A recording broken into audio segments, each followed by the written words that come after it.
Since the crisis began, they've moved into more liquid assets, those that can be sold easily without moving the price, and into emerging market assets, now viewed safer than some of those in the advanced economies. Looking forward, we tried to surmise how these long-term investors will react to the continuing low interest rate environment, one that hurts them greatly. The private pension plans of Canada, Germany, Japan, the Netherlands, Switzerland, the United Kingdom, and the United States are all in actuarial deficit. That is, their current market value of their pension plan assets cannot cover what the plan owes its beneficiaries.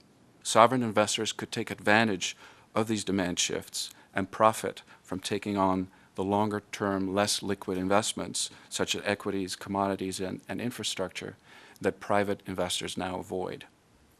We don't necessarily advocate this, but with their assets growing and the ability to act in the long-term interest of their government sponsors, we think it would be a natural, stabilizing extension of their current mandates.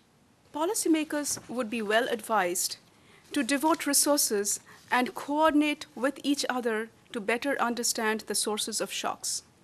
Among slow-moving indicators that signal a buildup in systemic risk, credit aggregates are central, but not the only ones.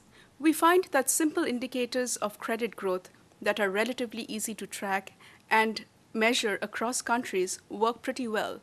Using data on 36 countries over time, our analysis shows that when credit to GDP ratio is growing by more than 5 percentage points, together with equity prices growing by more than 15%, the probability of a financial crisis on average is above 20% in the next 2 years. Note that this gives policymakers ample time to try to avoid a crisis.